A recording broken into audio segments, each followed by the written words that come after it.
Estamos. Bien, ahí va. Bueno, buenas tardes a todos y todas, a quienes están conectados y conectadas de manera sincrónica y a quienes están viendo la grabación, que son unos cuantos y unas cuantas que optaron, al menos hoy, por acceder a la grabación. Justo ayer terminamos el curso de Feuerbach, no sé si alguno de ustedes lo está haciendo, pero también eran dos nada más. Dije, claro, esto va a terminar siendo lo que yo dije, que es que van a terminar todo el mundo viendo la grabación y yo hablándole como un loco a la computadora. Y ayer casi que sucede eso porque eran dos nada más. Y acá también hay mucha gente, se ve que optó por acceder a la grabación. Vamos a comenzar hoy con un curso, a ver, atípico con relación a lo que venimos haciendo los lunes y los jueves, para quienes vienen hace rato ya acompañando este espacio, y digamos muy tradicional para aquellos que vienen sobre todo del 25 de mayo, acá del Teatro 25 de Mayo en Cava, porque hace ya muchos años, del 2008, que venimos compartiendo y hace también un rato largo con Maya Japochnik, mi partener ahí filosófica y cinéfila y literaria, ese espacio de filosofía y cine ahí en el 25 de mayo. Pero bueno, en la virtualidad estoy como muy abocado a la filosofía casi con exclusividad. Pero me dio ganas de proponer esto, sobre todo porque terminaba lo de los martes en el 25 de mayo, era una forma de dar una continuidad por unas semanas más a ese proceso y sobre todo para trabajar cosas que a mí me gustan y que de algún modo también son un poquito, no sé si decir más relajadas, pero sí un poco más relajadas que de repente estar leyendo la fenomenología del espíritu de Hegel, ¿no? Entonces la propuesta de este espacio es, como dice el título, filosofía y cine. ¿Qué es lo que no vamos a hacer? Obviamente no vamos a ver películas, ¿sí? La parte de ver películas, si quieren, les queda a ustedes de tarea para el hogar, a diferencia de lo que hacemos el 25 de mayo, que es semana de por medio o a veces dos clases seguidas, sugerimos alguna película y la comentamos. Acá no vamos a hacer eso, sino que principalmente vamos a trabajar con textos, ¿sí? Con textos filosóficos y textos de teoría del cine, por decirlo así. Y obviamente que vamos a hablar de películas, claro que sí, pero no voy a presuponer ni que ustedes lean los textos, pero mucho menos voy a presuponer que ustedes vean las películas. De algún modo es una invitación a que accedan a ese mundo, al mundo cinematográfico, si es que todavía no lo han hecho. Y es una forma también de compartir un mundo que a mí me interesa y mucho, hace muchos, muchos años. De hecho, yo cuando terminé el secundario intenté estudiar en paralelo filosofía y cine. ¿Sí? Hice mi examen de ingreso en su momento, se llamaba el ENERC, bueno, en la escuela acá de cine del Inca y luego de, me acuerdo, 5 exámenes, fue todo un verano, una cosa tortuosa, no ingresé, entonces fui a estudiar a otro lugar, a Avellaneda, y al año ya dije, no, me voy a dedicar solo a la filosofía y el cine siguió siendo parte de mi mundo, pero no de ese modo. Y escribí unos años en una revista que se llamaba Haciendo Cine, que nada, se entusiasmaron con una propuesta que les hice y me dejaban escribir sobre filosofía y cine, y ahí como volar por donde a mí me interesara, así que también ese fue un momento de acercamiento. Y allí tuve como mi momento de sumum periodístico, ahí me acuerdo que lo entrevisté a Oliver Stone, me acuerdo. Fue como mi momento así de, sumum. No lo vivía así, pero bueno, era en inglés, eso sí me puso un poco nervioso. Por supuesto fue una entrevista telefónica, pero fue como así un gran momento haberlo entrevistado a Oliver Stone.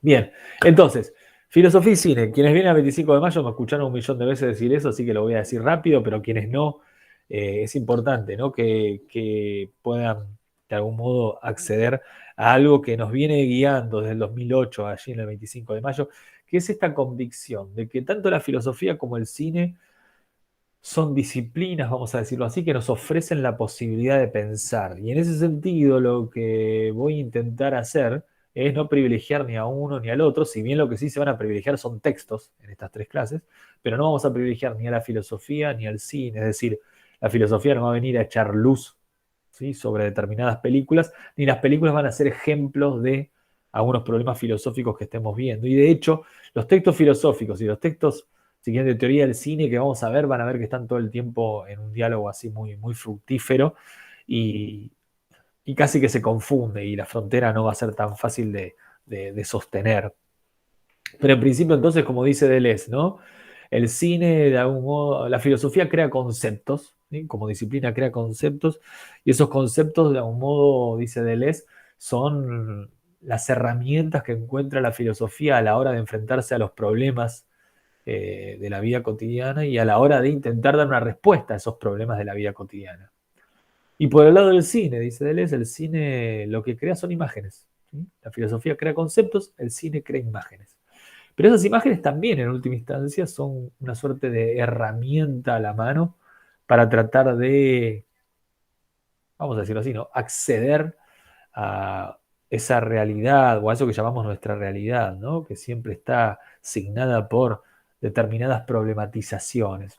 Entonces, en ese sentido, podemos ver que ambas disciplinas nos invitan como mínimo a pensar, y eso es un poco lo que va a guiar estos tres encuentros.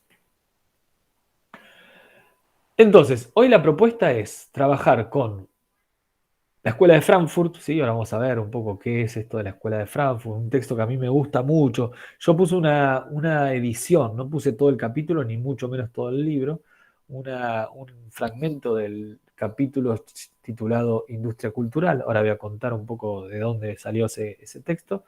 Y vamos a trabajar un poco con Esculpir en el tiempo de Tarkovsky, también un libro maravilloso. Así que ese es un poco el objetivo de la reunión del día de hoy. La clase que viene vamos a trabajar con De la abyección de Serge Daney, un teórico del cine excepcional. ¿Sí? Y vamos a trabajar, no sé si con algún texto tengo que ver, pero creo que el texto va a ser solo ese, pero vamos a ponerlo en diálogo con, no solo con Resné, que es una cita explícita del texto, sino también con Godard. Y en nuestra tercera reunión vamos a trabajar con la representación prohibida de Jean-Luc Nancy, y ahí sí exclusivamente vamos a establecer un diálogo con Resné, también sin ningún texto de Resné probablemente, pero sí tratando de dialogar con sus películas. ¿Sí? Entonces, comenzamos por lo que nos convoca, ¿sí? Vamos a compartir pantalla. Voy a tratar de, en este espacio, ya que está dedicado al cine, voy a tratar de no hacer lo que vengo haciendo, que es leer partes de los textos o leer mucho. Algo vamos a leer, pero no vamos a leer tanto. Y voy a tratar de que haya algo, vamos a decir así, como un poquito más visual en lo posible. No sé si lo voy a lograr, pero intentaremos hacerlo. ¿Sí? Entonces vamos a hacer acá. Ahí vamos. Entonces. Estamos con la escuela de Frankfurt, ¿sí? Aquí en la fotito ven, esta persona, no sé si se ve mi mouse, pero el que está de frente es Max Horkheimer, ¿sí?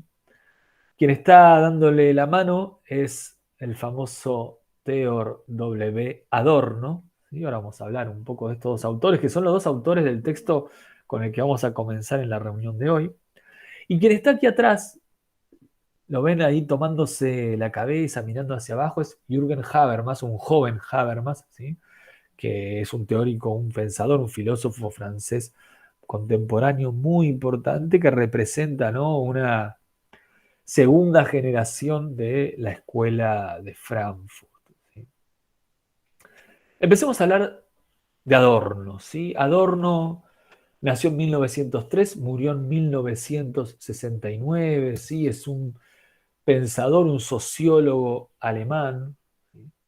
Que en 1932 funda el Instituto para la Investigación Social allí en la Universidad de Frankfurt. Y ese instituto y esa universidad es lo que sirve para configurar o consolidar el nombre de este grupo de pensadores, ¿sí? Cobijados bajo el rótulo Escuela de Frankfurt. ¿Sí? La Escuela de Frankfurt. Horkheimer nació en 1895, murió en 1973. ¿Sí? En 1930 fue director del instituto. ¿Sí? Perdón, en 1930 fue director del instituto. En 1932 no lo fundó Adorno, fue director del Instituto Adorno. ¿Sí? Entonces en 1930 lo fundaron ambos y otros pensadores que estaban allí, pero ellos son los dos más importantes. Adorno fue director en el 32 y Horkheimer fue el primer director, ¿sí? En 1930. ¿Qué es lo que sucede? ¿No? En 1933 asume el nacionalsocialismo al poder en Alemania. ¿Sí? Inmediatamente la escuela de Frankfurt se ve puesta en jaque, ¿sí? Por su propuesta filosófico, sociológico, política, y se ven obligados a huir y a huir a los Estados Unidos. ¿Sí? Horkheimer llega en 1934 ya a los Estados Unidos y Adorno 4 años después, en 1938. Y lo que hacen en los Estados Unidos es refundar la Escuela de Frankfurt, pero ahora sí ya en los Estados Unidos de América.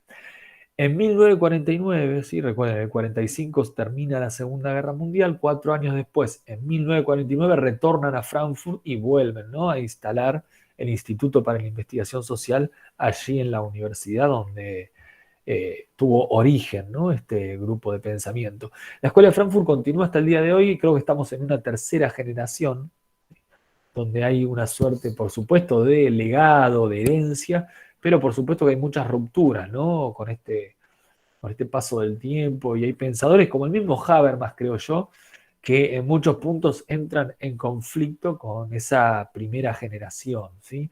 Otros autores que eran parte de esta escuela de Frankfurt, por ejemplo, Marcuse, ¿sí?, un pensador también muy importante que escribió El hombre unidimensional, y hay un filósofo también muy reconocido que es Walter Benjamin, ¿sí?, que nunca fue parte de la escuela de Frankfurt, pero de algún modo siempre estuvo orbitando alrededor de estos pensadores, al punto tal de que Benjamin al momento de morir estaba intentando, ¿no?, exiliarse a los Estados Unidos para ser acogido, ¿no?, por la escuela de Frankfurt allí en los Estados Unidos. Y bueno, Benjamin muere en la frontera entre España y Portugal por un problema de papeles, y para que los nazis no lo atrapen decide suicidarse. Y al otro día, ¿no?, paradójicamente se destrabó ese problema y podría haber cruzado esa última frontera, Benjamin, de no haber optado por el suicidio. Pero bueno, repito, Benjamin fue un filósofo que orbitó alrededor de estos pensadores, pero que nunca formó parte formalmente, ¿no?, de la escuela de Frankfurt. ¿Qué es lo que signa el libro del cual tomamos el capítulo? Industria cultural. El título del libro es Dialéctica del Iluminismo o Dialéctica de la Ilustración, ¿no? Aufklärung es la palabra en alemán que se puede traducir tanto por iluminismo como por ilustración. Y es un texto que escriben Adorno y Horkheimer entre 1944 y 1947. A mí me gusta pensar que de algún modo estos autores, escapando de la Alemania nazi, esa Alemania nazi que comienza a configurarse en 1933, llegan a los Estados Unidos y encuentran, ¿no?, en ese auge de la sociedad del consumo norteamericana, capitalista, liberal, occidental, encuentran de algún modo muchas notas características de esa sociedad que de algún modo son compartidas por la Alemania nazi. Y eso es algo que se ve de manera evidente en el capítulo del cual vamos a conversar. En ese sentido, claro, el texto que escriben en el exilio, ¿no?, entre el 44 y el 47, fíjense, al final ya de la Segunda Guerra Mundial, está todo el tiempo, ¿no?, pivoteando entre los ejemplos o esas experiencias que tuvieron tanto en la Alemania nazi como en esa sociedad de consumo norteamericana de la década del 40. Y yo creo que este texto, la dialéctica del iluminismo, pero en particular el capítulo que nos interesa, que es la industria cultural, tiene como hilo conductor una pregunta fundamental, que es: ¿cómo es posible inventar lo nuevo? En otras palabras, ¿cuál es el lugar de la vanguardia en el mundo de hoy? O mejor dicho, ¿qué es la vanguardia? ¿Qué es eso a lo que llamamos la vanguardia? El contexto mundial parecía sentenciar, ¿no?, una especie de eterno retorno de lo mismo, ¿no? En la Alemania nazi, en la sociedad norteamericana de la época, se enfrentan estos autores a acontecimientos, a fenómenos que de algún modo muestran una misma estructura homogénea y repetida indefinidamente. Grandes influencias para este texto. Por supuesto, Benjamin, dos textos muy importantes que son El autor como productor y La obra de arte en la época de su reproductibilidad técnica, ¿sí?, que fueron publicados en 1934 y 1936. Piense que la primera edición de Dialéctica del Iluminismo o Dialéctica de la Ilustración es de 1944, ya ahí aparece la primera edición, y que fue una versión fotocopiada de 500 ejemplares.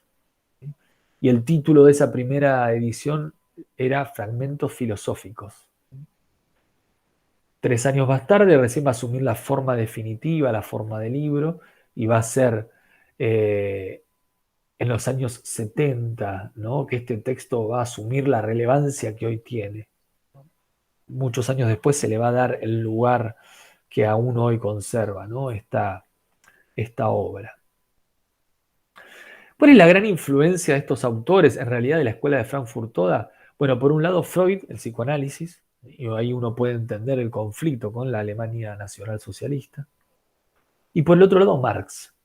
No vamos a explicar Marx aquí porque nada, hay clases disponibles ahí para on demand donde trabajamos y mucho Marx. Tenemos un curso entero dedicado al capital, alguna que otra clase dando vueltas ahí sueltas sobre Marx. Pero en principio lo que tenemos que entender es que Marx en su análisis de las sociedades va a señalar que la base de la sociedad es el modo de producción, es la materialidad de la sociedad la que va a condicionar y la que va a determinar a todas las otras esferas sociales. A esa base Marx la llama estructura y al conjunto de todas las otras esferas sociales Marx la llama superestructura.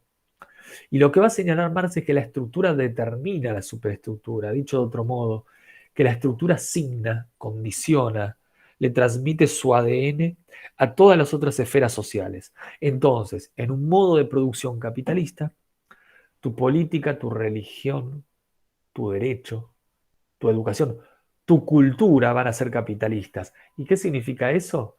Que la superestructura, y en este caso particular la cultura, va a reproducir y legitimar el modo de producción vigente.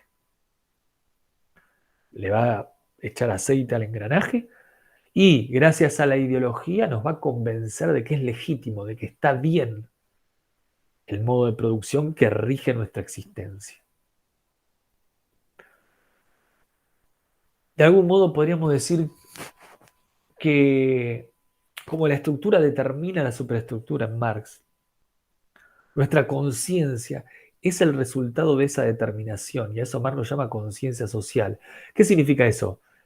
Que no es nuestra conciencia, dice Marx, la que determina nuestro ser, sino al contrario, es el ser social lo que determina nuestra conciencia.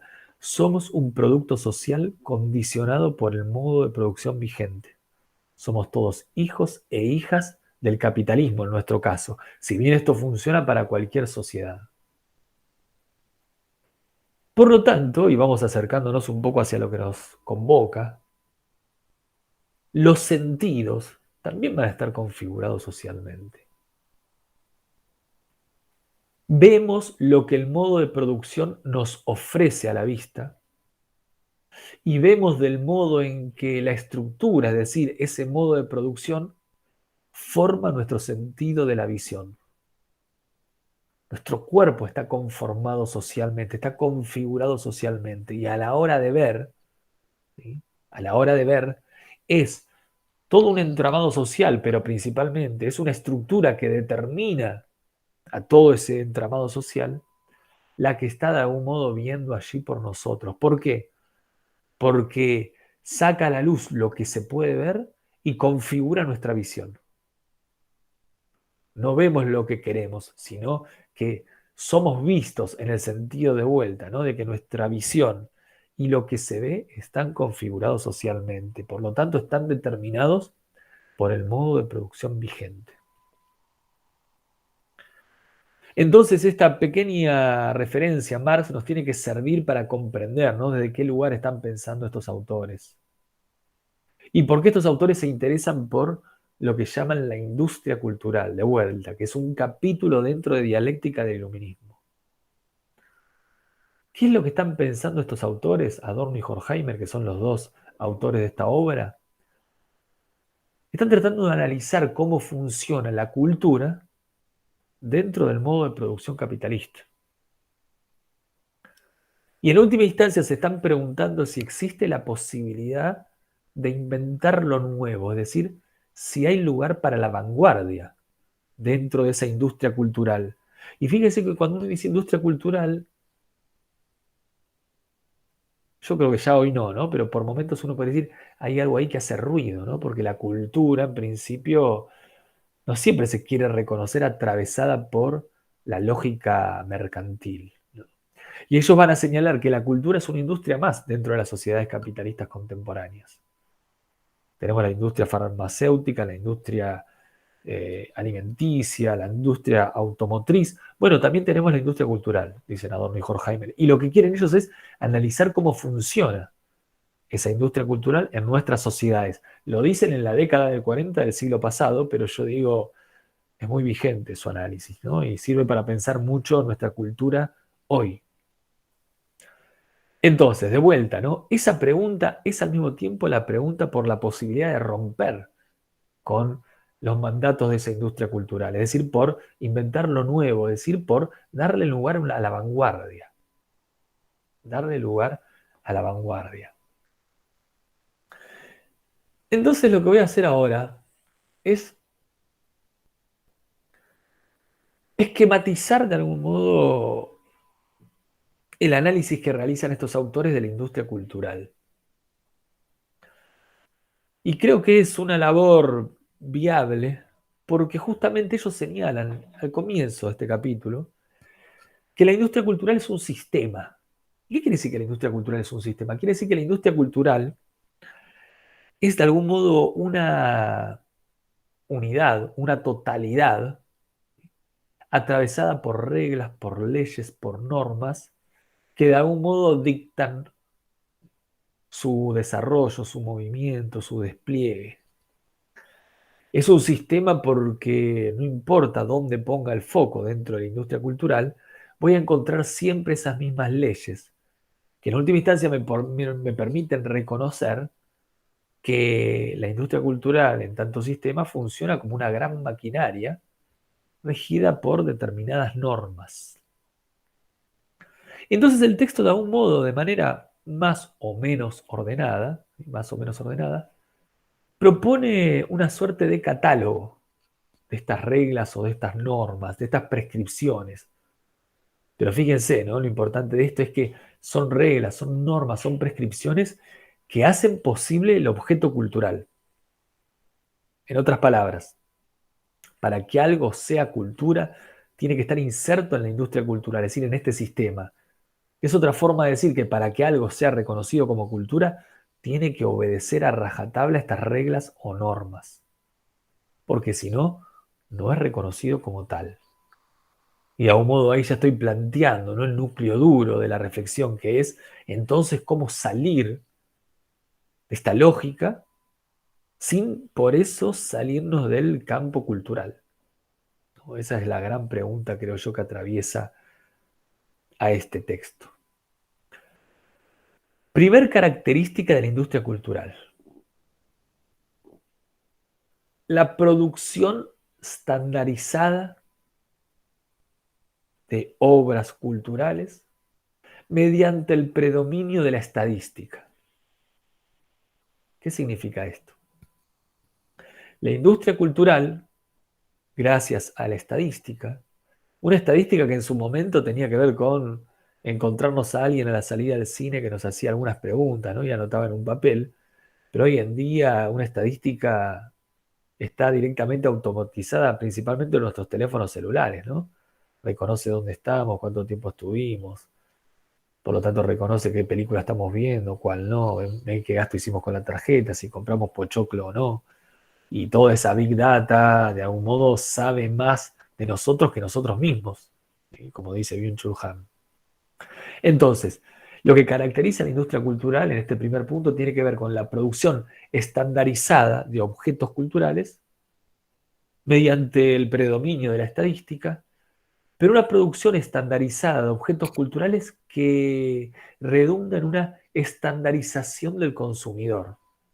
Productos estándar son producidos para un consumidor estándar. Es como si dijéramos, Hollywood a la hora de producir una película, ¿sí?, revisa la Big Data o revisa la estadística y se ve ahí qué es lo que está buscando, qué es lo que persigue ese consumidor estandarizado. y le ofrece ese producto, también estandarizado, listo para su consumo, listo para su deleite. Entonces, la estandarización del producto cultural va de la mano de la estandarización del consumidor, la homogeneización, ¿no? La reducción del consumidor a un término medio heideggeriano, a un promedio. Ahora bien, y este es un punto muy importante a aclarar. Guardemos un segundo que creo que hay alguien entrando. O vi mal. Perdón, ¿eh? Ah, sí. No vi mal. Ahí estamos. Bueno, no comparto ahora porque iba a seguir estando la foto, en un rato vuelvo a compartir. Entonces, esa estandarización del producto, dicen Adorno y Horkheimer, va de la mano de una estratificación. ¿Qué significa estratificación? Significa que los productos estándar están dirigidos a un consumidor estándar, pero esa estandarización del consumo, ¿sí?, está, vamos a decirlo así, segmentada en una sociedad. En otras palabras, cuando hacemos Rápido y Furioso 9, no sé si vendrá la 9, ¿no? Y no sé si conocerán esa película, pero yo digo, es un gran producto de Hollywood, ¿no? Mucho auto, mucha testosterona, ¿sí?, mucha violencia, muchos cuerpos femeninos bonitos disponibles allí para el uso y el abuso de los existentes humanos que andan dando vuelta por esas películas. Es un producto estandarizado dirigido a un público estandarizado, pero ese público, claro, ocupa una gran porción, ¿no?, de la población mundial. Ahora, dicen estos autores, y acá es el momento donde nos empieza a doler un poquito leerlos. El cine de Tarkovsky, a donde vamos a ir en un rato, también es un producto estándar. Solo que está dirigido, como se dice, ¿no?, al puaner. Si no saben qué es un puaner, soy yo un puaner, ¿sí? Es aquel que estudia en la Facultad de Filosofía y Letras, pero no estudia antropología, no estudia edición. Estudia filo, estudia letras, quizás estudia historia, ¿sí? Se deja la barba, se deja el pelo largo, generalmente se viste de oscuro, en invierno usa poleras y usa anteojos siempre. No importa que vea bien, se pone anteojos, ¿sí? Si puede va al Bafisi, va al Festival de Teatro también independiente. Lee mucho, lee cosas que nadie lee. Cada tanto te tiene una palabra en un idioma extranjero. Bueno, es el puaner, es un consumidor estándar que tiene también su producto estándar esperándolo, que es el cine de Tarkovsky. Por eso, ¿no? Los autores, si leen el capítulo entero, porque en la selección no sé si está, ¿no?, pero van a ver que critican a Chaplin, ¿no? Y uno dice, no, ¿cómo criticas a Chaplin? O sea, ¿cómo podés criticar eso? Decir que eso es como hacer latitas de Coca-Cola, eso no está bien. Critican el jazz. Dice, o sea, ¿cómo vas a criticar a Armstrong, ¿no? O sea, cosas que hoy el Puaner adora.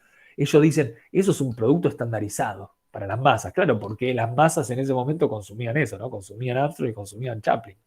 Eran el rápido y furioso y el elegante de la época, ¿no? Pero claro, en última instancia lo que están diciendo de ellos, no importa que sea una pequeña porción la que va a consumir ese producto, también está estandarizado y también está estandarizado ese productor, ese consumidor, perdón. Entonces, estandarización va de la mano de estratificación. Cada uno en la sociedad de masas tiene disponible el producto que lo está esperando allí para consumirlo.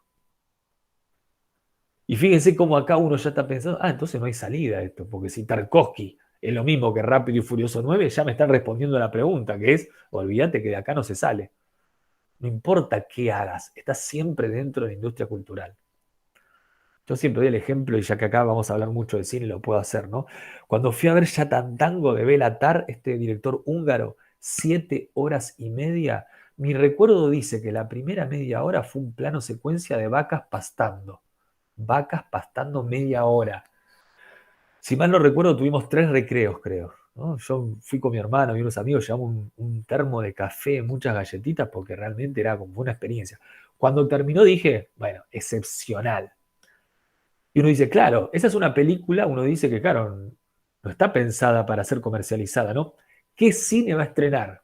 una película de Béla Tarr, que es un director húngaro, que está en blanco y negro, que dura 7 horas y media, que solo van a ver un par de puaners que tienen mucho tiempo libre, cuya primera escena es en media hora de vacas pastando, y que por lo tanto nadie va a consumir pochoclo ni nada, porque quien va a ver esa película no come nachos adentro de la sala. Es imposible de ser comercializada, por lo tanto es imposible de que produzca algún tipo de beneficio económico. Entonces eso sí, se sale de la industria cultural, no, dice Adorno y Horkheimer, no, no. Lo que te introduce en la maquinaria no es el hecho de que ganes plata. Lo que te introduce en la maquinaria es el hecho de que estés obedeciendo a estas normas o reglas que configuran al sistema de la industria cultural, cuyo primer elemento, empezamos a ver, es este: estandarización más estratificación. Segundo punto: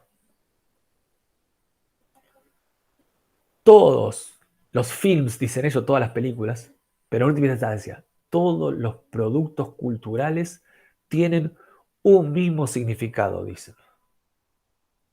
¿Cuál? La ideología capitalista, claro que sí. Marx, ¿no? La estructura determina la superestructura, es decir, el modo de producción condiciona a todas las esferas sociales, por lo tanto a la cultural también. ¿Qué quiere decir eso? Que la ideología de la clase dominante va a impregnar a la cultura y a todas las otras esferas sociales. Esa es la forma que tiene la superestructura de legitimar el modo de producción. ¿Y eso qué significa? Que no importa de qué hable la película. En el fondo el significado es uno solo. ¿Cuál? La ideología capitalista. Se disfrazan de distintas cosas, ¿no? Bueno, no es lo mismo ver Rápido y Furioso 8 que ir a ver, no sé, la última película romántica. ¿Quién hace películas románticas? Yo no me acuerdo, ¿no? Hugh Grant no hace más películas románticas, pero la última película romántica de Hugh Grant y Julia Roberts, ya no existe eso, pero no importa, ¿no? No es lo mismo Rápido y Furioso que una película, una comedia romántica, como la llamamos, ¿no? Tratando de introducirla en un género. No, no, es lo mismo, dicen ellos, es lo mismo, porque lo que hay ahí es ideología capitalista. ¿Qué es ideología capitalista? Es la forma de concebir el mundo, la forma de concebir la realidad de la clase dominante en el plano estructural. Y van a ver que acá hay mucho, uno se dice, no, pero pará, pero el otro día fui a ver, no sé, en su momento, ya no sé la verdad ahora, pero en su momento estuvo muy de moda Matrix para cualquier taller de filosofía que se pretendiera en un cruce con el cine, analizaba Matrix. Y decían, bueno, Matrix, además de Platón, ¿no? Hay una cosa ahí de salirse del sistema y revolucionarlo y qué sé yo.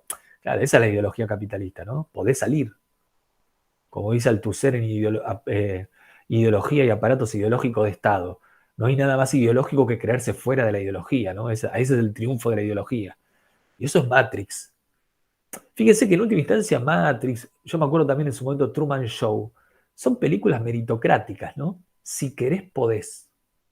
Sos Neo, no sé si vieron Matrix, o sea, bueno, Keanu Reeves es Neo, ¿no? Está alienado, está todo el día delante de una pantalla negra con letras verdes, trabaja en un cubículo así, no tiene vida social, nada, pero de golpe es el elegido, una especie de Jesucristo, ¿sí?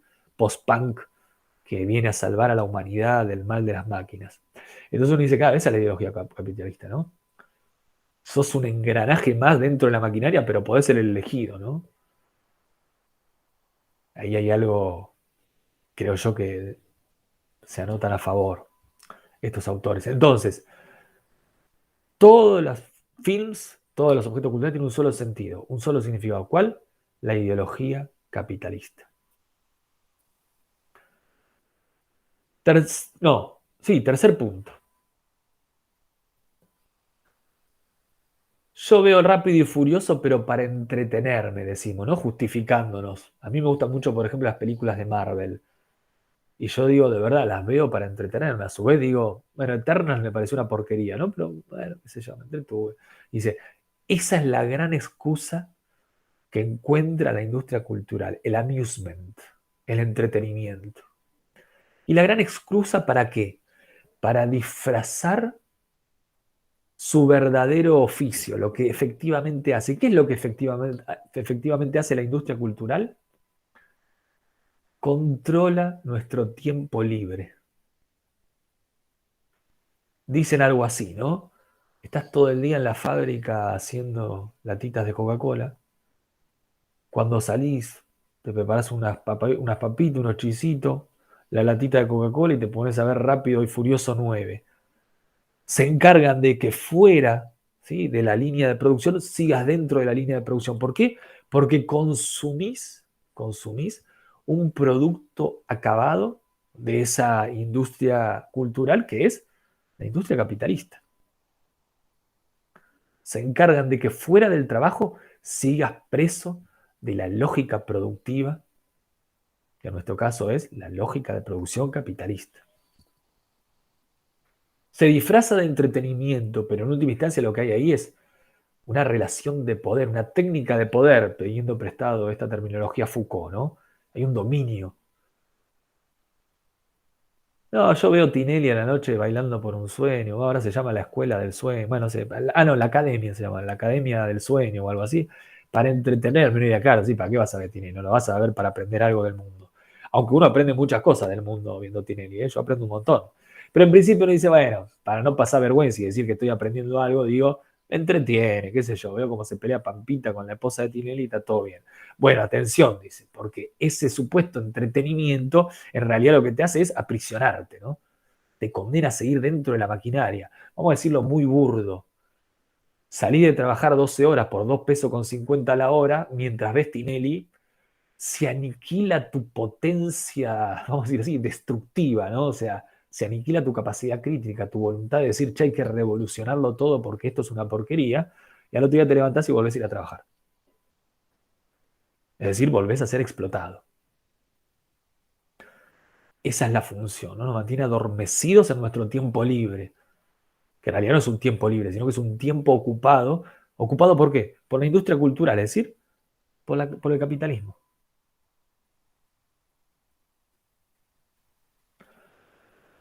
¿Qué es? Uno, dos, tres, cuarto punto. ¿Qué es lo que dicen Adorno y Horkheimer? Hay un esquematismo en la producción en la industria cultural. ¿Qué significa esquematismo? No es un concepto kantiano eso. Quienes estuvieron en Kant ni siquiera pudimos hablar del esquematismo, ¿no? El esquematismo de algún modo es un darle forma, dice Kant, a aquello que proviene del mundo exterior. Vamos a decirlo así, ¿no? Viene algo de afuera, dice Kant, y a la hora de conocerlo, nosotros los sujetos le damos una forma a eso. No lo conocemos como es en sí mismo, sino que le damos una forma para poder hacerlo, ¿no?, digerible por nuestro aparato cognoscitivo. Bueno, ¿qué es lo que dicen estos autores, Adorno y Horkheimer? El esquematismo lo produce la misma industria cultural. ¿Qué significa eso?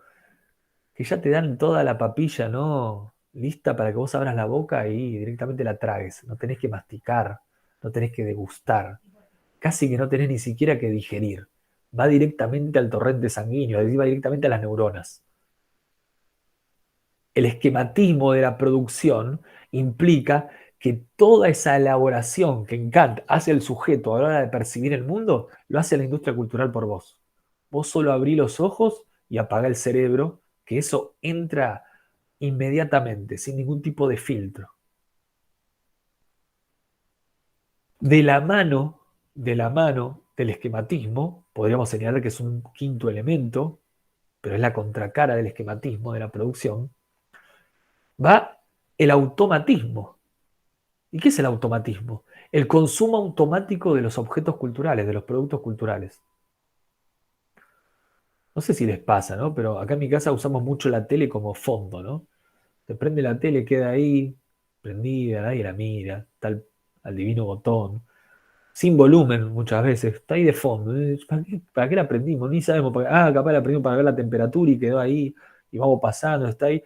Pero de golpe acá vos pasás y está Tinelli y como que abrís los ojos y ya está, entendiste todo, no necesitas. Che, ¿me explicás qué está pasando? No, no necesitas que te lo expliquen. Vos ves Rápido y Furioso 9 mientras haces zapping a las 3 de la mañana porque no puedes dormir, aparece la película, lo ves a Vin Diesel, ves el auto, ya entendiste todo, no tenés que decir, che, pará, la voy a volver al comienzo porque no entiendo el argumento. No, no, no hay que hacer nada. Se consume automáticamente, ¿por qué? Porque ya está elaborada de manera tal que el consumo es automático. Y por eso, claro, no requiere ningún tipo de actividad de tu parte. No requiere ningún tipo de proceso. De vuelta, no tenés que hacer nada, se consume automáticamente. Es como escuchar un tema de Elegante. Pobre Elegante, no tengo nada contra Elegante, ¿no? Hablemos de otro. Un tema de Nicki Nicole, que canta un poco mejor, ¿no? Capaz que ni saben quiénes son estos. Bueno, no importa. La música de hoy, que para mí es una cosa, me siento viejo, ¿no? Pero me taladra el cerebro. Realmente esos bajos, tienen una capacidad de producir unos bajos que retumban y te tocan directamente, no digo el alma, te tocan los órganos de tu cuerpo, que es terrible, ¿no? Entonces uno dice, claro, no tenés que hacer nada para engancharte con esa música, pues ya está hecha para que vos, pum, listo, la consumas. Si tenés oídos y más o menos escuchás, esa música entra directamente y no tenés que hacer nada para elaborar eso que proviene del exterior. Y el automatismo también tiene otra cara. O sea, unimos el esquematismo de la producción con el automatismo. Y el automatismo también está unido a un sexto, si quieren, eh, nivel, a un sexto, a una sexta regla, una sexta característica de este sistema, que es la ausencia de significado. Recordemos que dijimos antes, tiene un único sentido, que es la ideología capitalista. Ya está. Ahora lo que está diciendo es, se consume automáticamente porque la forma ya se lo da la industria, entonces vos no tenés que hacer nada, pero al mismo tiempo porque en última instancia no tiene ningún sentido. O sea, tiene un sentido, que es la ideología capitalista, pero en sí la obra no tiene sentido. Voy a ver Tinelli, no tiene sentido el programa. No, che, no entiendo esa parte, ¿qué quiere decir ahí? No, no hay que entender nada. Veo Rápido y Furioso 9, no te están queriendo decir nada, no hay un mensaje. A veces viene que pone como esa cosa moral, ¿no? Entre el bien y el mal, para disimular, pero en última instancia no hay ningún sentido, no hay nada que pensar, sino que hay solo abrir los sentidos y consumir. Entonces, esquematismo de la producción, automatismo y falta de significado van de la mano, van de la mano. Séptimo elemento, séptima regla, séptima característica de este sistema, el primado del efecto. ¿Qué dicen los autores? Los productos de la industria cultural lo que buscan es pegarnos una piña en el rostro. ¿Se acuerdan cuando se estrenó Avatar? Qué mala esa película, ¿no? Bueno, a mí no me gusta para nada. Pero en su momento se estrenó, ¿por qué? Porque se estrenó el cine 3D, ¿no? Apareció la nueva tecnología 3D, que ya no era más los anteojos rojos y azules, sino el cine 3D que está ahora, que me parece que perdió un poco el auge. Pero en su momento era eso, ¿no? De golpe las cosas te pasaban por al lado. Y uno dice, wow, fui a ver Avatar, qué peliculón, ¿no? La película, bueno, al menos me parece a mí, es muy mala, ¿no? Y encima es un robo a Úrsula Le Guin. Pero en última instancia lo que tiene es el efecto, ¿no? Te pega piñas. Ahora está el cine 4D, no fui nunca, ¿no? Pero entiendo que se te mueve la butaca, te tiran agua, te tiran viento. Claro, es el efecto, o sea, como ya el 3D no te sorprende más, ahora te tiro agua, un día va a venir uno te va a pegar una piña de verdad a vos. Es decir, hay que producir efectos en el consumidor. Como no tiene que hacer nada el consumidor, solo tiene que estar ahí de manera pasiva para ser impactado por el objeto cultural. Como si dijéramos, los productos culturales, en particular nos interesa el cine industrial, es un gran fuego de artificio, ¿no? Y estamos todo el tiempo, pero claro, no dice nada.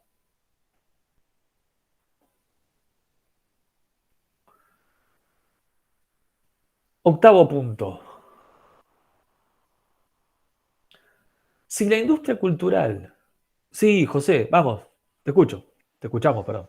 Sí, una preguntita ahí con respecto a eso, de no Claro, hacer nada, digo, que hay una diferenciación entre la contemplación, ¿no? Que la contemplación es distinta en ese sentido a la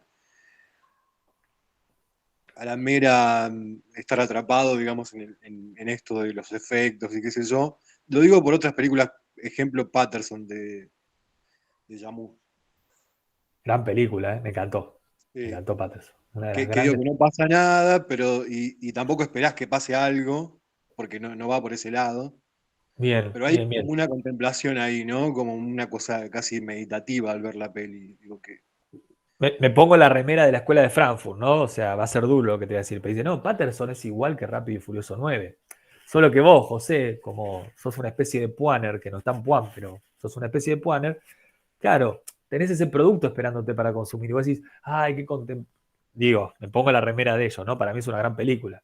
Pero es, qué contemplativo, claro, contemplé un montón. Dice, no, pero en última instancia era un producto estandarizado hecho para tu consumo. Vos ves Rápido y Furioso 9 y te embolás, no la querés ver. Claro, no la querés consumir. ¿Por qué? Porque El producto que te está esperando para que vos lo consumas es otro. Vos tenés que ir al cine a ver la última de Wes Anderson, no Rápido y Furioso 14. ¿Sí? Pero no porque la de Wes Anderson sea mejor, sea arte, no, es un producto de la industria cultural hecho, hecho bajo las mismas normas, reglas y prescripciones que Rápido y Furioso 9. ¿No? Y eso me parece lo duro, pero al mismo tiempo para mí es lo potente de lo que están proponiendo pensar Adorno y Horkheimer. Es como si dijéramos, mantener una actitud vigilante, no te pienses que porque vas a ver Stalker de Tarkovsky ya está todo resuelto. ¿Eh? Porque en última instancia, rápidamente te puedo decir que sos un snob de clase media o como mínimo, que tiene un montón de problemas resueltos y que por eso puede ir a ver Patterson. Porque si vos tuvieras que juntar residuos para alimentar a tu familia en la noche, no creo que puedas ponerte a contemplar. Digo, es un argumento muy burdo, pero en última instancia es hacia donde conducen estos autores, de vuelta, están atravesados por el pensamiento marxista o marxiano, que es decir, atención con pensarnos que estamos fuera de la maquinaria, ¿eh? Que eso es un peligro, porque claro, te permite dormir tranquilo a la noche, pero en última instancia, claro, te hace reproducir de manera ciega y mecánica el orden vigente. Te obtura la posibilidad de mantener un espíritu crítico, ¿no? De vuelta. Me parece potente para pensar. Yo quiero defender a Patterson, por eso vamos a hablar en un rato de Tarkovsky, pero para ellos dicen, no, es lo mismo, es lo mismo, no es lo mismo. O vamos a ver, hay una tensión, pero en principio sería lo mismo. Entonces, eso que llamas la contemplación no es distinto a la contemplación de que está así en el cine comiendo pochoclo, tomando Coca-Cola y viendo Rápido y Furioso 12. No es tan distinta. Entonces, estamos creo que en el séptimo, la séptima regla, norma, prescripción o característica de la industria cultural, que dice así: si el contenido del producto cultural es la ideología, recuerden, sentido no tiene, significado no tiene, pero tiene un contenido, que es la ideología de la clase dominante en nuestra sociedad, lo que termina sucediendo es que la vida ya no se distingue del film, de la película, del producto cultural.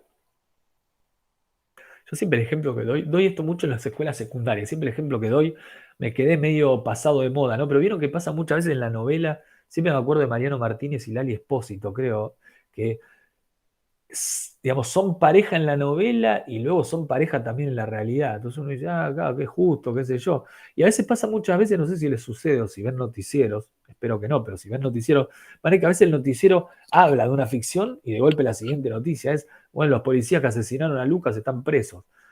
Eso es la industria cultural. Te hace perder el límite, la frontera entre la ficción y lo real. La vida se confunde con la ficción o la ficción se confunde con la vida. ¿Por qué? Dicen ellos, porque la industria cultural es profeta de lo existente. Para mí es una gran fórmula, ¿no? Profeta de lo existente. De vuelta, Marx, ¿no? ¿Qué hace la cultura? Reproduce y legitima el modo de producción. Reproduce y legitima lo existente. No importa qué objeto cultural, como está asignado por la ideología, es lo real. Cuando vas al cine a ver Avatar, estás viendo tu realidad. ¿Qué realidad? La realidad capitalista. Cuando vas al cine a ver Matrix, ¿qué estás viendo? Capitalismo. Ahora, cuando vas al cine a ver Ken Loach, este director, ¿no? Británico, marxista. Pero pará, Ken Loach, no, ahí también, ¿eh? También. No importa que escuches Silvio Rodríguez. Silvio Rodríguez no es distinto a Elegante. Esos son los momentos donde al menos uno se siente mal y dice, no, pero pará, pero no es lo mismo. O sea, no es lo mismo Silvio Rodríguez o León Gieco, ¿no? Tuve la suerte de ir al CCK al cumpleaños 70 de León Gieco y realmente fue algo excepcional, muy emotivo, me revinculó con un pasado mío que no es que estaba olvidado, pero que un poco sí, ver a León Gieco ahí, Víctor Heredia, los dos juntos cantando, viejos, así, fue como una cosa muy, muy emotiva. Y es muy emotiva porque, claro, uno lo vincula a una cuestión directamente política, ¿no? Filosófica, sociológica, y viene la escuela de Frankfurt y dice, no, pará, pibe, o sea, no, todo muy lindo, si querés ponerte contento, pero no es distinto León Gieco a, qué sé yo, María Becerra, ¿no? Ven que sé mucho de trap. Eh, Eso me pasa por la escuela secundaria, ¿no? Octavo elemento o noveno. Acá aparece la posibilidad de pensar en la vanguardia, ¿no? Y uno dice, apa, llegamos a la pregunta. ¿Y qué es lo que dicen estos autores? Y por eso les decía que hay una tensión en esto. Yo hasta ahora los presenté como diciendo no hay afuera. Patterson también está dentro del sistema. Y ahora ellos dicen, no, no, atención, que en la vanguardia encontramos a un lenguaje opuesto a la industria cultural. La vanguardia, dicen ellos, sirve a la verdad. Y uno dice, epa, entonces acá hay una afuera. La vanguardia sirve a la verdad. Entonces, me están abriendo, ¿no? Si mal no recuerdo, habla mucho de la novena de Beethoven, ¿no? En la novena de Beethoven dice, ahí hay algo. Hay algo que no se deja sistematizar, que no se deja totalizar, que no se deja subsumir a la lógica capitalista. Y uno ahí dice, ah, bueno, entonces hay un lugar, hay un punto de luz al final del túnel. Y ellos dicen, sí, sí, claro, porque la vanguardia viene a proponer otro lenguaje, un lenguaje opuesto, un lenguaje que sirve a la verdad. Y ellos dicen, a una verdad negativa. Y uno dice, ¿qué significa esto? ¿Qué significa negativa? ¿No? Una verdad negativa. La escuela de Frankfurt, su teoría se conoce como teoría crítica. Teoría crítica. Adorno tiene un texto que se llama dialéctica negativa. ¿Qué es lo negativo? Bueno, un rato vamos a ver. ¿Qué significa negativo? Siguiente punto.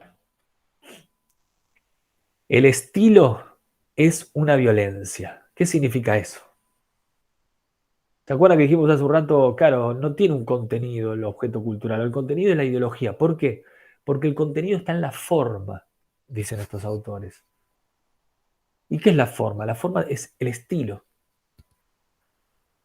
No importa qué diga la película, si la forma es la forma, vamos a decirlo así muy burdamente, ¿no? Narrativa de introducción, nudo y desenlace, eso es capitalismo.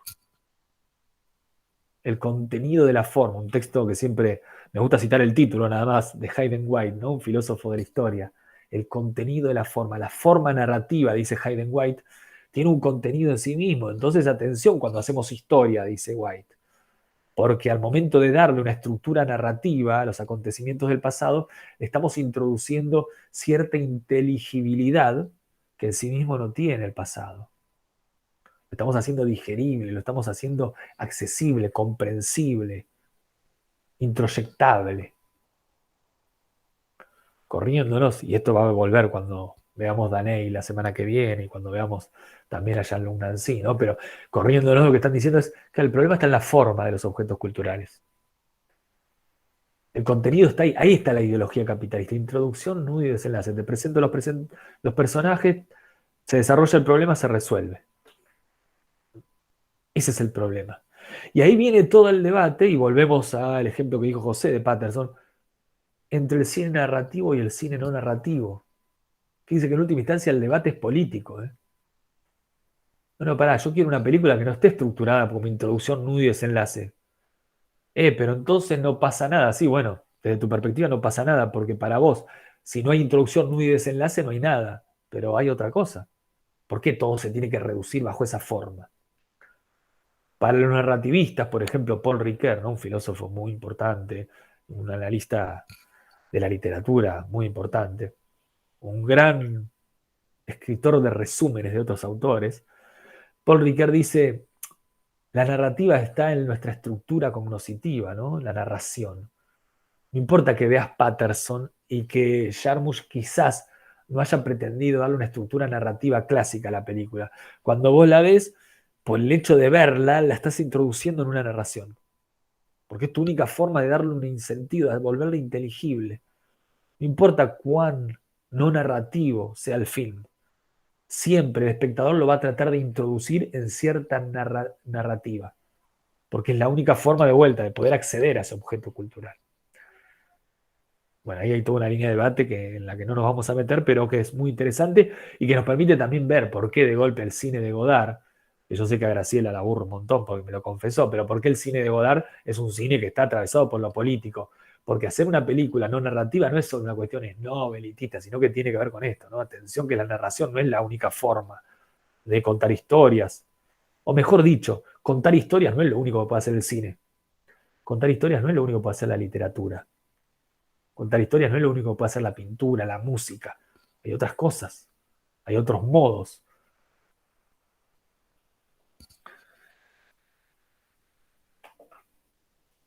Recién les había dicho que de golpe la Escuela de Frankfurt abrió una luz al final del túnel con la vanguardia. Pero inmediatamente lo que vinieron a hacer es apagar esa luz. Y esto sí vamos a leerlo. Eh,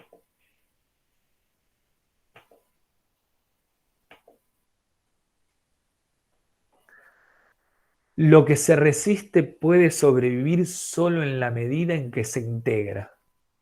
Una vez registrado en sus diferencias por la industria cultural, forma ya parte de esta como el reformador agrario del capitalismo. La rebelión que tiene en cuenta la realidad se convierte en la etiqueta de quien tiene una nueva idea que aportar a la industria. La esfera pública de la sociedad actual no permite llegar a ninguna acusación perceptible, en cuyo tono los sujetos de oído fino no adviertan ya la grandeza bajo cuyo signo el rebelde se reconcilia con ellos. En la traducción que yo compartí, esta es la traducción de Trota, pero yo compartí la traducción de sudamericana. Dice, a lo que se resiste puede sobrevivir solo en la medida que se enquista, no la idea de quiste. ¿Qué quiere decir esto? Quiere decir que no hay un más allá. Eso que habían dicho, che, pero Miguel Vanguardia viene a proponer un lenguaje opuesto a la industria cultural que sirve a la verdad. Bueno, atención, pero eso no es un más allá, ¿eh? Porque si quiere sobrevivir la vanguardia se tiene que introducir en la lógica capitalista, es decir, se tiene que introducir en la industria cultural. Es el fin de la resistencia lo que están señalando aquí estos autores. Lo inútil se convierte en un valor de uso o en un valor de intercambio. Pensemos en lo inútil del arte que inmediatamente se convierte en una mercancía. También van a mencionar a la publicidad, ¿no? Que es el recinto donde se termina cobijando el arte. Pero el arte ahora convertido en un lenguaje que en última instancia se asemeja a la consigna totalitaria. De vuelta, el arte convertido en publicidad no es distinto a esa esfera cultural diseñada bajo los preceptos de Goebbels en la Alemania nazi. Las reglas son las mismas, dicen ellos. La pura transparencia del lenguaje, el hecho de que no tenga espesor, de que no tenga opacidad, lo convierte en magia, es decir, hace que el objeto cultural se fetichice, ¿no? Utilizando el concepto de Marx. Se autonomiza, nos deslumbra, nos subyuga, nos domina, se convierte en un dios.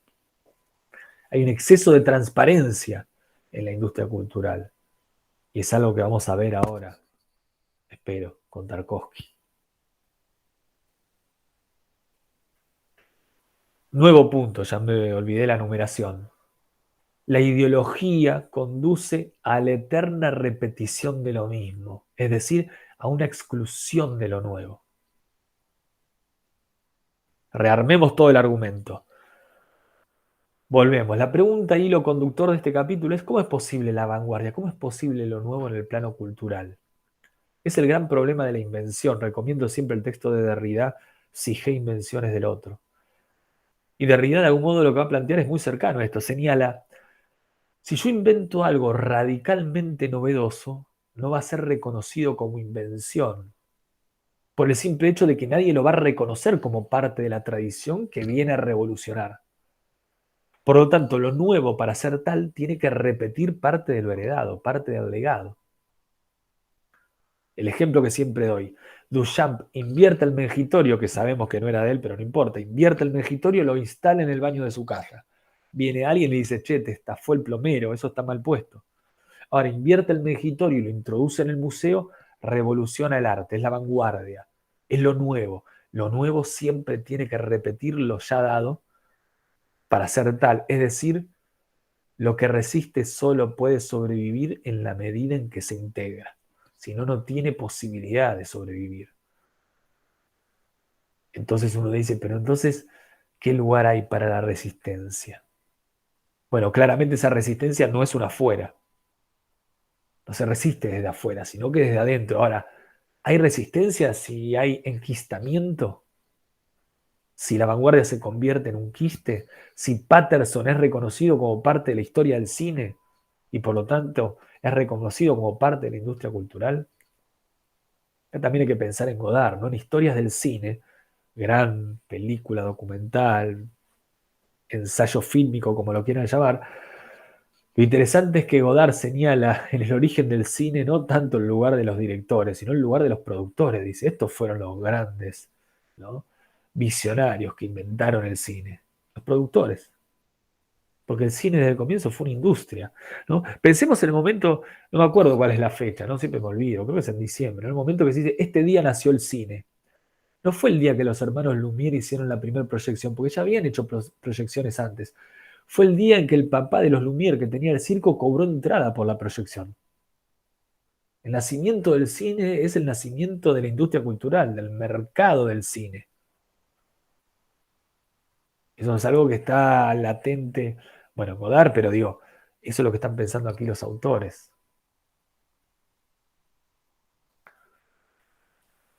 Entonces, la ideología capitalista, ¿qué conduce? Conduce a la eterna repetición de lo mismo. Rechazamos lo nuevo, no queremos lo nuevo.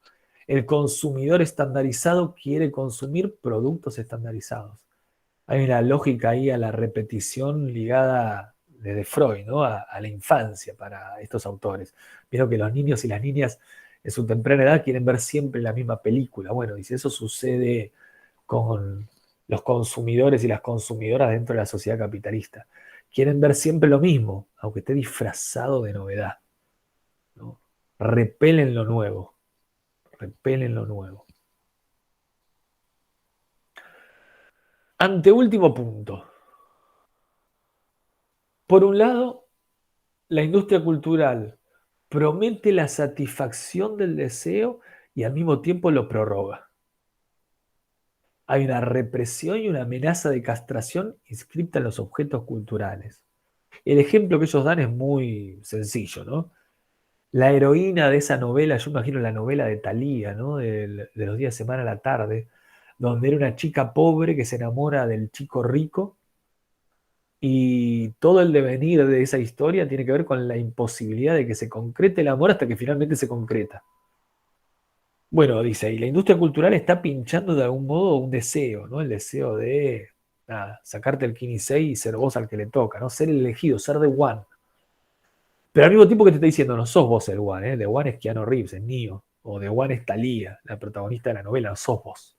Entonces, te ofrece el objeto de deseo y te lo retira.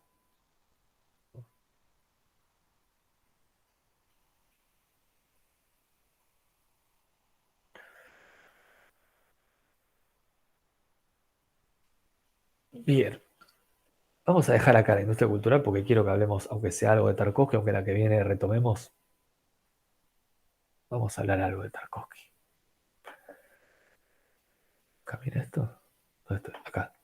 Bien, ahí estamos.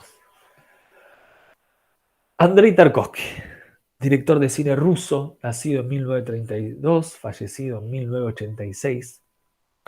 Luego de una incursión por diversos estudios, un vínculo muy fuerte con la música, un vínculo con la geología que lo llevó a trabajar en Siberia. En 1954 decide estudiar cine en la BGIK, que era la escuela de cine soviética, ¿no? Estatal. 2 años después, en el 56, filma su primer cortometraje, que es The Killers, que está inspirado en un relato de Hemingway, que creo que está digitalizado, se puede conseguir.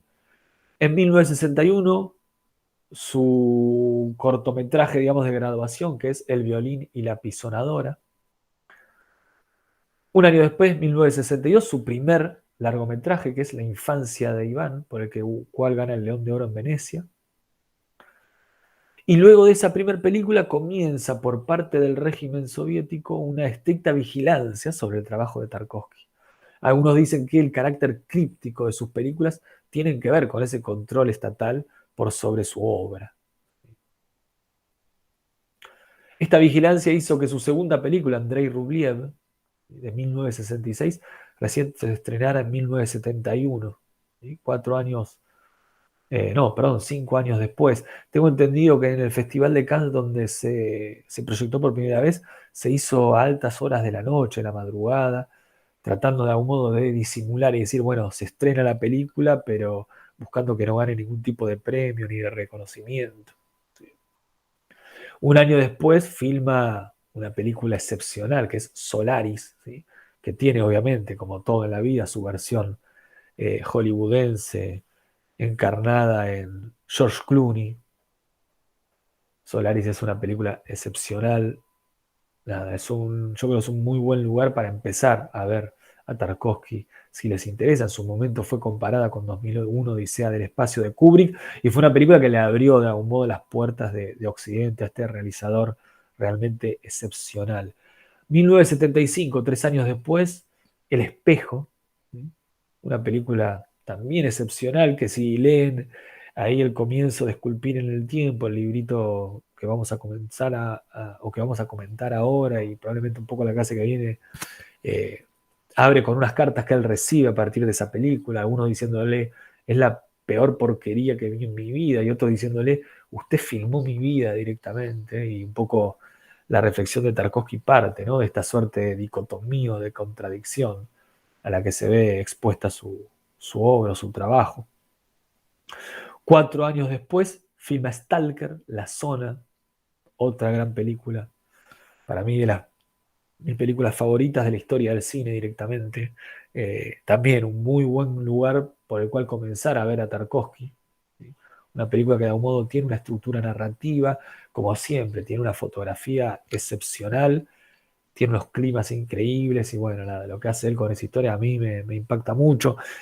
Zizek tiene un análisis en Guía de la Ideología para Perversos, tiene un análisis muy interesante de La Zona, partiendo de la cuestión de la ideología. En 1983 realiza su última película bajo el control soviético, bajo esta vigilancia estricta que es Nostalgia, y la filma en Italia. ¿Sí? También una película, todas las películas de Tarkovsky son excepcionales, son muy poquitas, como verán. Y en 1986 él ya vivía ahí en Suecia, se había escapado de la Unión Soviética y filma por primera vez una película sin este control, digamos, del Estado soviético, que es Sacrificio, ¿sí? Que es su última película. O sea que filmó solo 7, ¿no? Infancia de Iván, Andrei Rublev, Solaris, Espejo, Stalker, Nostalgia y Sacrificio. O sea que es muy fácil de algún modo ver la filmografía completa de Tarkovsky, pero al mismo tiempo les aseguro que muy difícil, ¿sí? Muy difícil. Esculpir en el tiempo, el texto que invité a compartir, es de 1984. Y de algún modo son sus diarios de filmación, ¿sí? Allí lo que hay es un registro de su trabajo y sus reflexiones que van acompañando ese trabajo. Y me interesaba de algún modo proponerlo como una especie de contrapunto con relación a lo que venimos trabajando sobre la industria cultural. Entonces seleccioné un fragmento para leer juntos y juntas del primer capítulo, creo que se llama En los comienzos del primer capítulo de este texto, que lo vamos a ir leyendo y comentando. Dice así: la relación poética lleva una mayor emotividad y estimula al espectador. Ella es precisamente la que le hace participar del conocimiento de la vida, porque no se apoya ni en conclusiones fijas partiendo del tema, ni en rígidas indicaciones del autor. A disposición del espectador en libertad está tan solo aquello que ayuda a intuir el sentido profundo de las imágenes representadas. Ahí nos podemos ir deteniendo. Tarkovsky es un poeta del cine y está pensando en una poética cinematográfica. Y en este punto lo que está tratando de pensar es, bueno, a ver qué es lo que distingue a la poética cinematográfica de la industria cultural. Porque él va a decir, hay algo que escapa a esa lógica. En primer lugar dice, una mayor emotividad, que no es el efecto, sino una mayor emotividad en tanto hay un estímulo dirigido al espectador que ya no es un mero consumidor, que lo obliga a participar, a asumir un rol activo, a dejar el lugar pasivo de mero consumidor autómata de un producto estandarizado. Lo pone en movimiento al espectador. Y fíjense que ese movimiento tiene un perfil estrictamente, vamos a decirlo así, ¿no? Epistemológico o nociológico. ¿De qué lo hace participar al espectador? Fíjese, del conocimiento de la vida, ¿no? En el cine hay un conocimiento puesto a un juego, no hay entretenimiento. Nadie ve cine, si entendemos por cine al cine poético que está pensando Tarkovsky, para entretenerse, sino para conocer. ¿Conocer qué? La vida, conocer el mundo. ¿Y cómo es que hace que el espectador se ponga en este rol activo, que tenga que participar de la configuración de este conocimiento? Porque no tiene conclusiones, es decir, en la relación poética no se afirma nada, no hay dictum, no hay devenir totalitario del producto artístico. Ni siquiera hay una indicación rígida e inamovible del sujeto autor que estaría por detrás de esa obra. Cuando uno ve Solaris, no está la indicación de Tarkovsky diciéndonos hacia dónde ir, ni tampoco hay una conclusión fija sobre la vida, sobre la existencia, sobre el mundo, sino que se nos pone en funcionamientos. Es como si dijéramos, se activa nuestra red neuronal y se nos obliga a asumir un rol activo a la hora de pensar, de reflexionar, de buscar conocer eso que Tarkovsky llama la vida. Se nos da libertad, no sumisión bajo las órdenes de un sistema. Se nos da libertad, ¿para qué? Para tratar de intuir un sentido profundo de esas imágenes, pero un sentido profundo que no está dado de manera acabada. Un sentido profundo que no es un uno,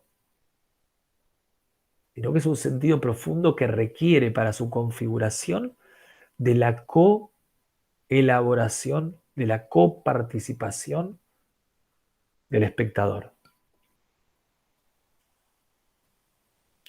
Seguimos leyendo. En ningún caso se debería querer encerrar con violencia un pensamiento complejo y una visión poética del mundo en el marco de una hilación excesivamente clara, pagando cualquier precio por ello. La lógica de la consecuencia directa, un sistema generalizado, recuerda sospechosamente a las demostraciones de teoremas en geometría. Pero para el arte, las posibilidades más ricas resultan indudablemente de aquellas relaciones asociativas en las que se funden las valoraciones racionales y emocionales de la vida. Y es una pena que el cine aproveche muy rara vez estas posibilidades, pues este camino promete mucho más. Contiene una fuerza interior capaz de romper, de hacer explotar el material del que está hecha una imagen. La clave está en no abogar por la transparencia, nos dice Tarkovsky. Esa transparencia que va de la mano, ¿no? Del automatismo. Porque, claro, un pensamiento, una visión poética, no puede ser inserta en una hilación clara, en una sucesión clara de imágenes bajo una estructura narrativa. No puede haber un sistema, no puede haber una lógica clara, directa, inmediata. Eso déjeselo a la geometría, dice Tarkovsky. El arte, el arte, la poesía, está dada a partir de relaciones asociativas que tienen que ver con lo racional, es decir, con lo epistemológico, lo nociológico, la búsqueda de conocimiento y también con lo emocional de la vida. Pero eso implica cierta opacidad, cierta oscuridad. Estas asociaciones, claro, son mucho más ricas. Tienen una fuerza interior que puede hacer explotar la imagen para que surja otra cosa. Pero claro, el cine no suele aprovecharlas. Entonces uno acá entiende por qué el carácter críptico de las películas de Tarkovsky no tiene que ver, o no solo tiene que ver con una vigilancia, ¿no? A partir del régimen comunista o el régimen soviético, sino que tienen que ver con esta necesidad poética que de algún modo motoriza la realización cinematográfica de este director ruso. Hay algo, vamos a decirlo así, ¿no? Hay algo necesario en la opacidad, en lo crítico, en lo oscuro. ¿Y qué es eso necesario?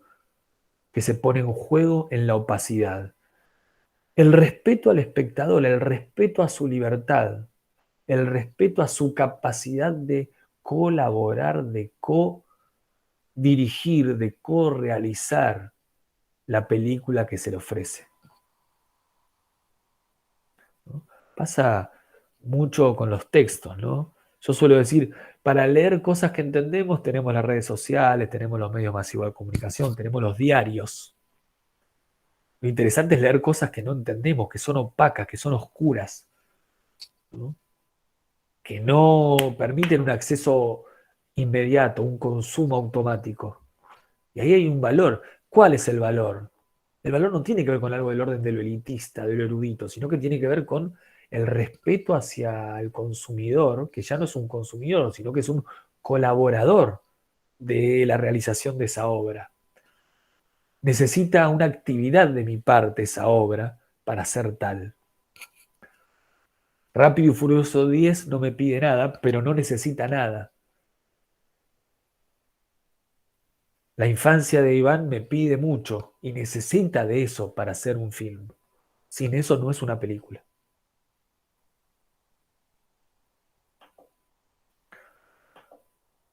Si no se dice todo sobre un objeto de una sola vez, siempre existe la posibilidad de añadir algo con las propias reflexiones. En caso contrario, se presenta al espectador la conclusión sin que tenga que pensar. Y como le sirve tan en bandeja, la conclusión no le sirve de nada. Es que un autor le puede decir algo al espectador cuando no comparte con él el esfuerzo y la alegría de la creación de una imagen. Si todo es como señalan Adorno y Horkheimer, dice aquí Tarkovsky, claro, entonces estamos perdidos.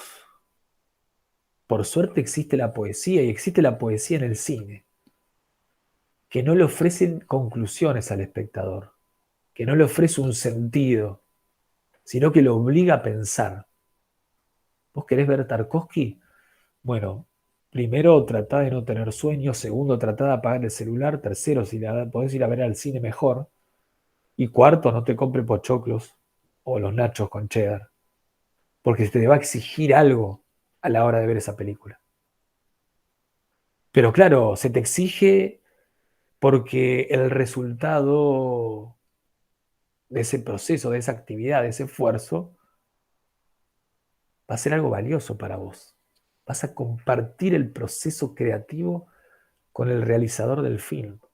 Vas a trabajar codo a codo con Tarkovsky, con Godard o con Resné a la hora de crear o de co-crear esa película.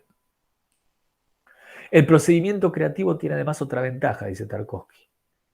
El único camino por el que el artista alza al espectador dentro del proceso de recepción a un mismo nivel consiste en dejar que él mismo componga la unidad de la película partiendo de sus partes, pudiendo añadir en sus pensamientos elementos propios, también por motivos de respeto mutuo entre artista y receptor.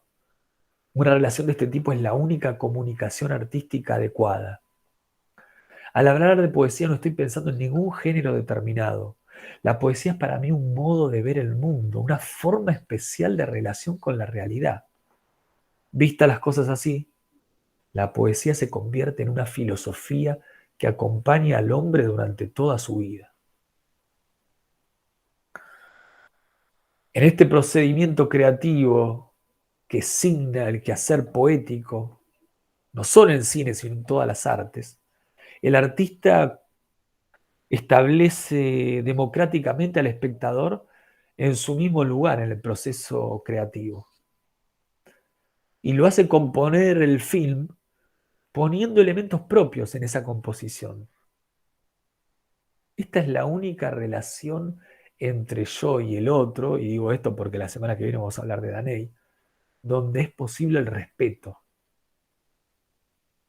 No hay una violencia, recuerden, la violencia del estilo de la que hablaban Adorno y Horkheimer se suspende. Hay un respeto hacia ese otro.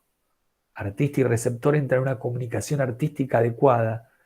¿Y cuál es la comunicación artística adecuada? Aquella en la cual ninguno de los dos está buscando dictar un sentido, una verdad al otro. Ninguno de los dos está tratando de transmitir o de comunicar una verdad al otro. Ahora bien, la poesía no es solo una forma, ni mucho menos un género cinematográfico. La poesía es un modo de ver el mundo. Es una forma de relación con la alteridad, la poesía. Por eso la poesía es una forma de filosofía, o mejor, la poesía es una filosofía que nos acompaña por toda la vida. Porque la poesía es un modo de relacionarnos de manera no violenta con la alteridad. Y esto va a abrir el juego y mucho para lo que vamos a discutir la semana que viene a partir del texto de Daney, ¿no? El traveling de Capo. No, perdón, el texto de Daney es de la abyección. Y vamos a leer también el texto de Rivet, el traveling de Capo. Voy a compartir ambos textos, que es de algún modo sobre el que está montado el texto de Daney. Y voy a mandarle el link de YouTube al traveling de Capo de Pontecorvo para que puedan verlo. Son 20 segundos, creo, para que sepan de algún modo de qué está hablando tanto Rivet, este director tan importante de la historia del cine, como Daney. Bueno, no dejé mucho tiempo, pero quería leer esto de Tarkovsky. Pero podemos abrir un espacio para una pregunta, comentario, crítica, consulta, lo que quieran compartir. Igual la que viene, vamos a seguir en este mood las 3 clases, así que Tarkovsky va a estar presente. No es que hoy se agotó, pero me parece importante al menos poder dejar en claro este contrapunto entre la escuela de Frankfurt y el director, este director tan excepcional ruso.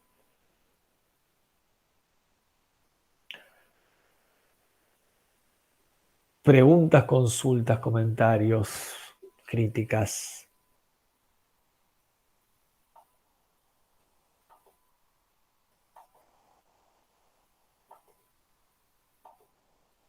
A mí me quedó la duda de lo último que hablaste de Tarkovsky con lo que antes, dentro del texto de Horkheimer y Adorno, donde también el cine era un producto estandarizado, pero según lo último que entonces estuviste hablando, como que se sale de ese lugar. Claro. Entonces ahí tengo una contradicción. Claro, uno diría, a ver, por supuesto que ambos, bueno, ambos digo, tanto la escuela de Frankfurt como Tarkovsky están atravesados por Marx, ¿no? Tarkovsky es un director de cine ruso en la Rusia soviética, etc. Entonces uno diría, yo creo que lo que está sucediendo aquí es lo siguiente. Para la escuela de Frankfurt lo único que hay es posibilidad de crítica, ¿no? Por eso su teoría se llama teoría crítica. Por eso decía, la vanguardia de algún modo apunta a la verdad negativa. ¿Qué quiere decir eso? No hay afuera, lo único que hay es un adentro y desde adentro lo único que podemos hacer es criticar. Que no es poco, pero lo que podemos hacer es criticar la industria cultural, mostrar cómo están configurados los objetos culturales, cómo están atravesados por la ideología capitalista y cuál es su función. Ahora, lo que está diciendo Tarkovsky es, por supuesto que es posterior, ¿no? Lo que está diciendo es, no, pero no es todo lo que hay la industria cultural, hay otras cosas. Y hay otras potencias, hay otra posibilidad, en particular en el cine, pero en todas las artes, que tiene que ver con esto, ¿no? Con la capacidad de salirnos de la industria cultural, es decir, salirnos de ese sistema, no pretender un sistema. Por supuesto que al salirnos del sistema, claro, nos volvemos opacos, nos volvemos oscuros. Casi que diríamos, casi que nos salimos del cine, ¿no? Porque uno diría, claro, vi la película Tarkovsky, no entendí nada, ¿no? Vi El espejo. Vean las cartas que le escriben, ¿no? Le dice, no se entiende nada, usted es un snob que pretende, no tiene sentido lo que hace. ¿No? Claro, ni siquiera lo reconocen como película. ¿Y qué es esto? Cualquier cosa. Claro, dice Tarkovsky, por supuesto que es un riesgo. Ahora, pero ese riesgo que implica un respeto al otro. Es una filosofía lo que está puesta en juego en la poesía. No es una cuestión de género cinematográfico o literario, no es una opción estética. Es una opción filosófica, ética y política, digo yo, para arrimarnos a lo que vamos a charlar con Daney. Entonces, claro que hay una afuera. El problema es que ese afuera, uy, ¿estoy acá? Sí, el problema es que ese afuera corre el riesgo de no ser reconocido como parte de la historia del cine, porque claro, no se logra introducir. ¿Qué dice en la escuela de Frankfurt? Sí, todo, digo, es anacrónico, ¿no? Pero todo muy lindo Tarkovsky ahora, pero vos sos cine en el momento que quedás introyectado por la industria cultural, ¿no? Ganás el León de Oro en Venecia, ¿sí? Podés salir, Solaris llega al este, llega a Occidente, sí, Occidente, ¿no? Se enfrenta a esa película, la compara con 2001. Bueno, yo creo que Tarkovsky diría, sí, claro que sí, por supuesto que sí. Hay un juego que tengo que jugar. Ahora, eso no significa que necesariamente tenga que suscribir a todo el sistema de la industria cultural. Porque yo, ¿qué puedo hacer? Puedo ofrecerte, ¿sí?, una película que no está terminada, vamos a decirlo de ese modo, ¿no? Que es una tarea por hacer y que le obliga al espectador a asumir un rol activo. Es decir, crítico, reflexivo, le obliga a pensar. Por momentos, ¿no? En ese paseo me va a decir, es como la edición, el montaje final lo tiene que hacer el espectador, ¿eh? Porque yo no le doy una unidad cerrada, terminada. Necesita, incluso él puede poner elementos suyos. Dice, por eso mucha gente me dice, che, en el espejo filmaste mi vida. Claro, porque yo no filmé su vida, lo que pasa es que no filmé la mía. No le transmití una verdad, un sentido, una totalidad cerrada. Le di algo que lo obligó a ponerse en funcionamiento. Y ese funcionamiento, esa actividad, requería que complete los huecos con elementos propios. Eso requiere un esfuerzo. Y eso implica cierta perspectiva política en términos democráticos, ¿no? Nos pusimos codo a codo a trabajar para hacer Solaris con el espectador, no la hice yo, la cohicimos. Y en ese sentido, yo creo, claro, la escuela de Frankfurt diría, bueno, es como si digamos, ellos ponen el acento en el adentro y en la posibilidad del afuera, pero estás atención, porque ellos dicen, ojo que la vanguardia viene a contrarrestar, viene a resistir, claro, pero para resistir se tiene que introducir, entonces termina dentro de la lógica. Tarkovsky dice, no, está bien, me puede introducir, pero eso no quiere decir que me compre todo el combo de McDonald's, ¿eh? Puedo estar dentro, sí, pero desde ahí puedo hacer fuerza, ¿no? Vamos a llevar los términos de Althusser y con esto terminamos. Cuando Althusser en Ideología, Aparatos Ideológicos de Estado dice, ¿qué puede hacer el proletariado? Puede agarrar las armas de la ideología del capital del enemigo y volverlas contra el capital. ¿No? Él lo piensa para la escuela, ¿no? Los docentes que toman las armas disponibles, que son las armas del aparato ideológico de Estado que operan en pos de la reproducción del modo de producción capitalista y volverlas contra el capitalismo. Tarkovsky. Uso el cine, claro, pero lo uso para agrietar el sistema, no para volverme profeta de lo existente, sino todo lo contrario, para volverme profeta de lo imposible, de lo porvenir, de lo inexistente. Y me parece de vuelta que si bien hay una tensión entre ambos, creo que a mí me interesa leer que en realidad lo que hacen es poner el acento en puntos distintos, pero que en última instancia se pueden articular, ¿no? Se pueden articular.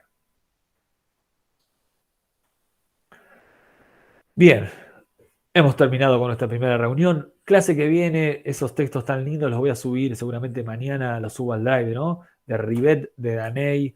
Les comparto por mail el link ahí al Traveling de Capo y vamos a seguir hablando de todo esto. Tarkovsky, va a aparecer Godard y bueno, seguiremos en este mood. Y capaz que ya suba también el texto de Nancy, así ya queda allí en el drive y mañana subo la grabación. Muchísimas gracias por sumarse. Nos vemos Gracias. pronto. Saludos. Chau, chau. Hasta luego, gracias. Chao, Gabriela, nos vemos. Chau, chau.